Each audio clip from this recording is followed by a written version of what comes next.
Welcome back to Shadow of the Colossus.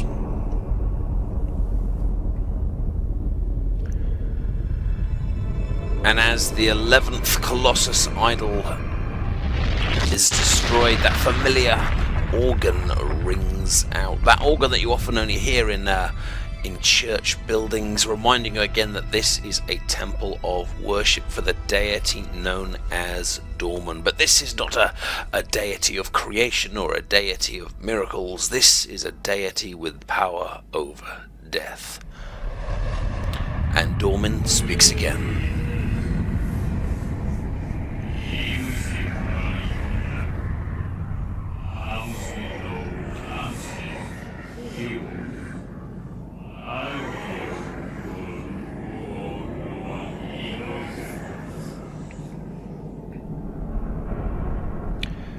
Now we put quite a lot of emphasis on the clue or the spoken words by Dorman in the previous episode, so we shall obviously need to pick that one apart as well. Now, one of you guys told me in the comments section, oh yes, that you can grab these birds, as well as there being more and more shadows as we defeat the various colossi. The number of birds seem to be increasing dramatically as well, but you can grab them just like I did there, and one of you guys in the comment section was saying you can actually kind of fly them around a little bit.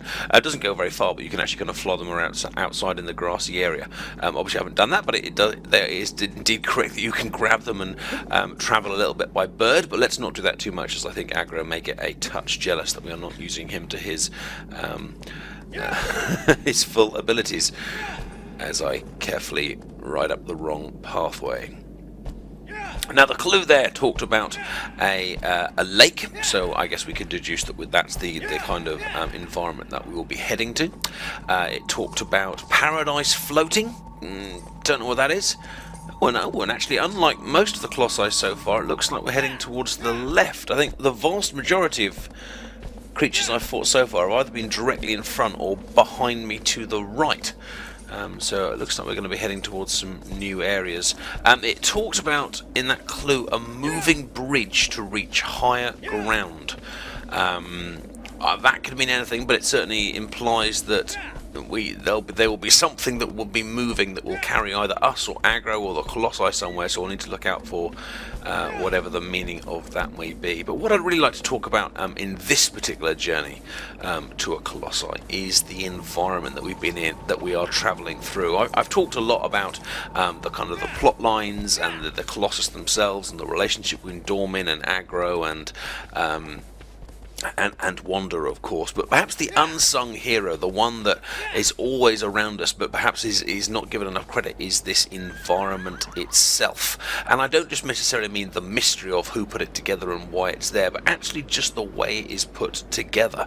And it's even more impressive when you think about when this game was actually made. This isn't a game that was made last year or 2 years ago. We're coming up, well, sorry, we're more than just coming up, we're 10 years beyond when this game was first put together. And whilst yes, it doesn't look quite like a modern game, there is a lot here that still stands up today and is still impressive. The way the camera there swoops across distant waterfalls and distant graphics, the way the grass interweaves with the mud here as I go across, shows that this was a labour of love, not just from a gameplay perspective but also from a visual one.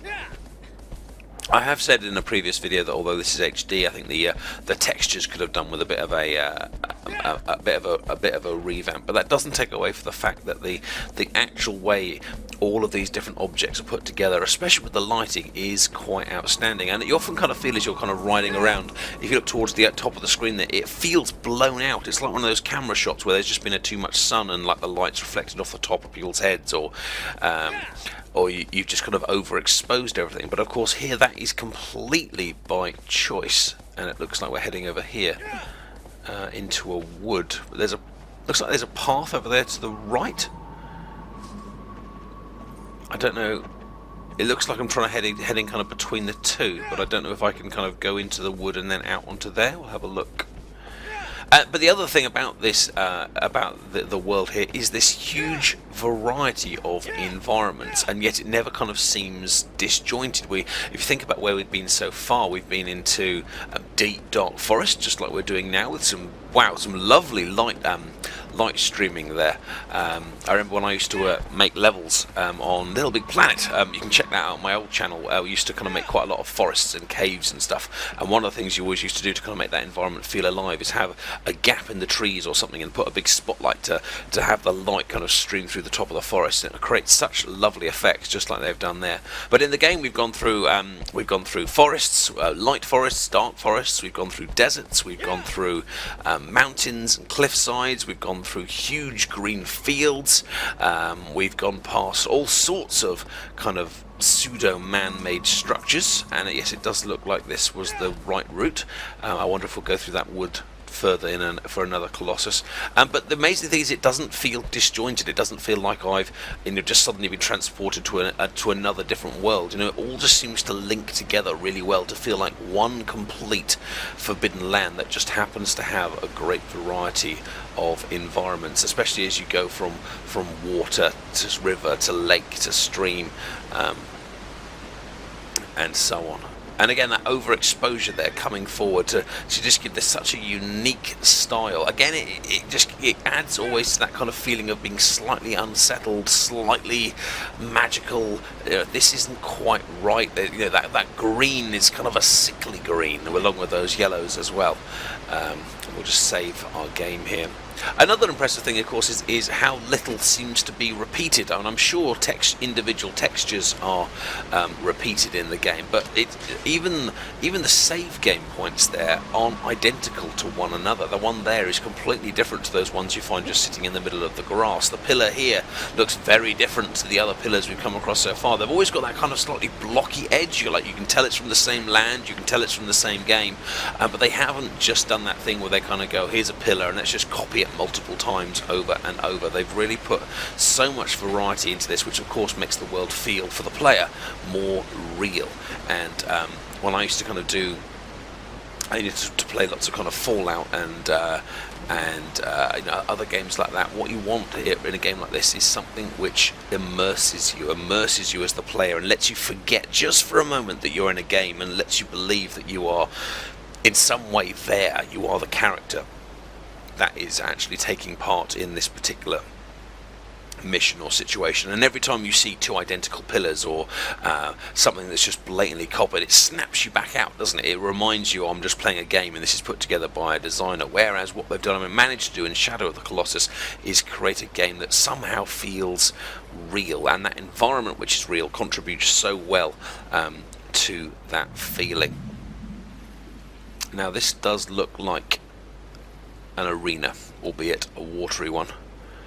But there's not a lot here. It looks like we've got one small platform in front of us and maybe 3 larger platforms in the background. The walls look pretty flat, so it doesn't look like I'm going to be able to clamber onto them. There were those massive doors behind me.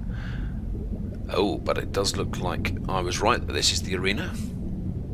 Is that the Colossus, or is that just a grassy mound? Oh, I can't see if that's actually a cave that something's going to come out of. Oh, I love water effects like that. Wow.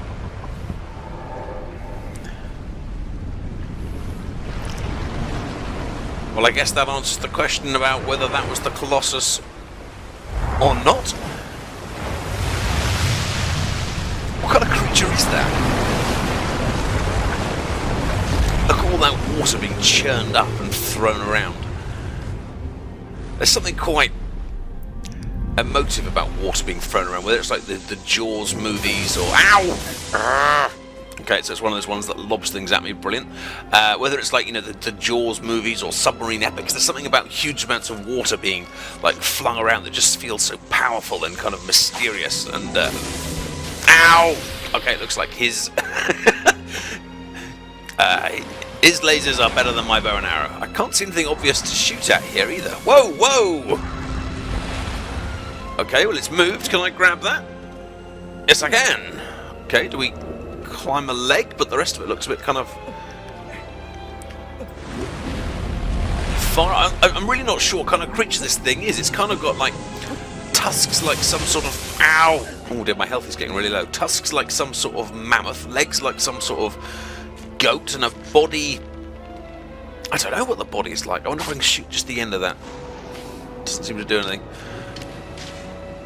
Oh, I wonder if I think when it's going yellow, I assume that's when it's about to fire, or maybe it just means it will fire at some point. Now the clue said it was a silent creature, and it does seem to be standing there fairly silently, but of course it's got this massive... the water's being churned up all around it. I'm guessing that I need to wait for it to come up again to do whatever it needs to do. There's no obvious attack point. I wonder if the head is close enough to grab. Oh, look at that! Look at that!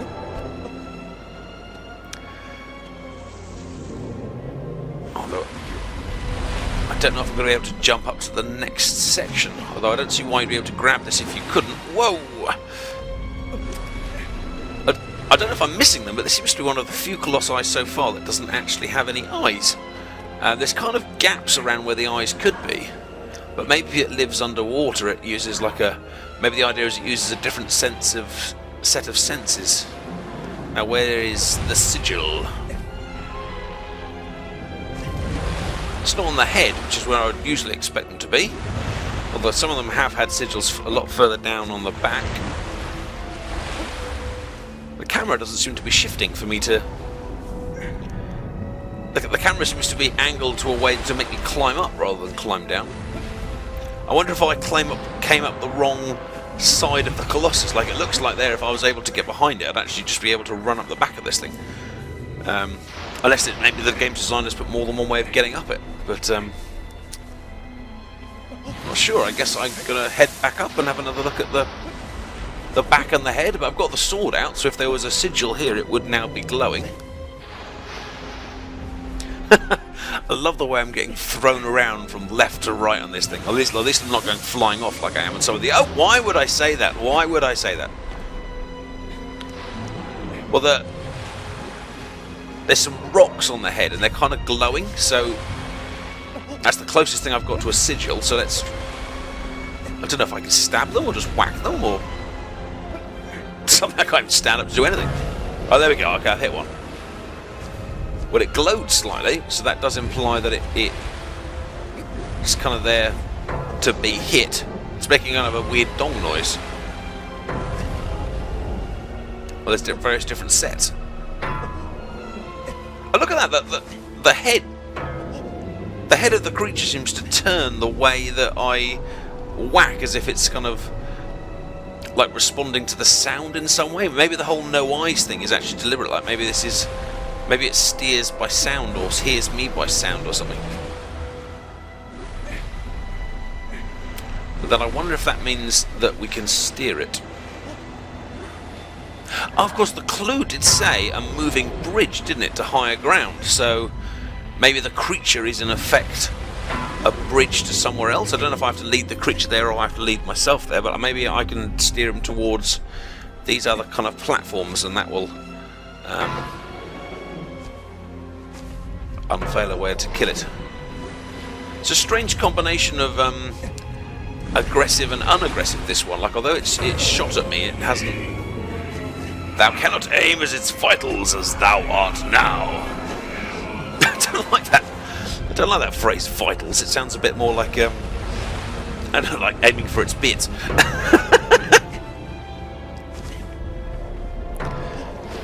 Okay, yeah, these rocks are definitely a kind of primitive steering mechanism, so let's see what happens when we get over towards this platform. Now, it could be like this snake one, the worm one, where you just have to ram it into it. No, doesn't seem to have rammed into it. Let's see what happens if I kind of come over here.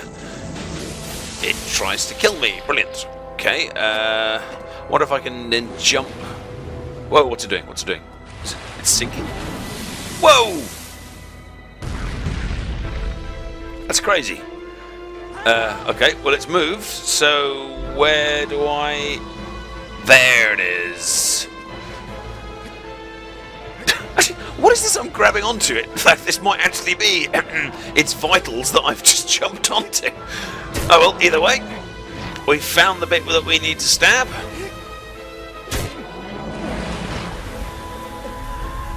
And, oh, it looks like it's going down again. Let's hope it doesn't drown me in the process.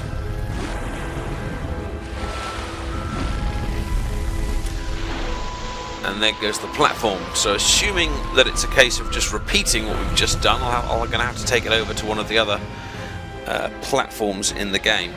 It's a very, very unusual creature, this one. It's really not identifiable with a known human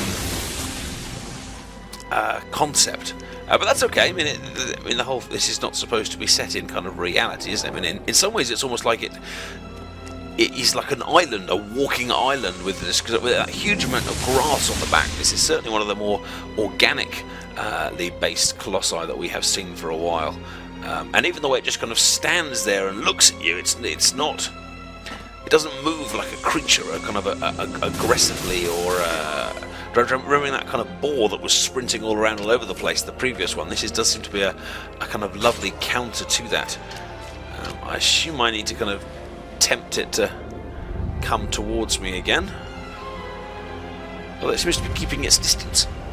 See, this is when I start to feel guilty, that when I start to feel that the Colossi is as scared of me as I am of it, then it just feels like a really nasty situation where you've got almost like one of those gladiator-style Roman arenas where you've got two entities kind of locked in combat with one another, and neither of them particularly wanting to do the battle, but because of some higher cause or the will of the Emperor, battle must be done.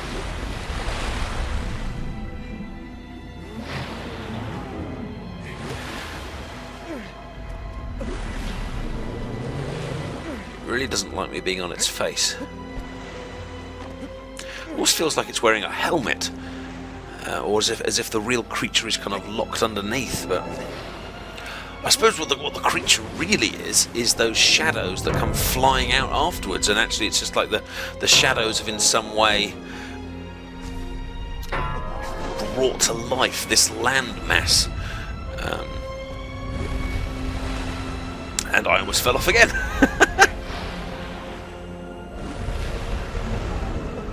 Whoa!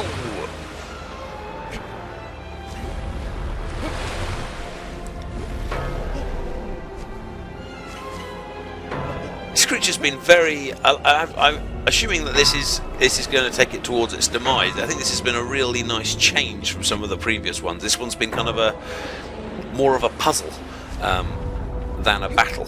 It did threaten me with those lasers, but I liked that way. I really like the way here you had to kind of really work out what you were doing and how to try and take it down. It's one of the lovely ways they've really tried to keep the variety in this game. Some of the Colossi have been just made that one. Some of the Colossi have been very kind of whoa! It nearly killed me. Here I was saying it wasn't really a threat, and it almost murdered me.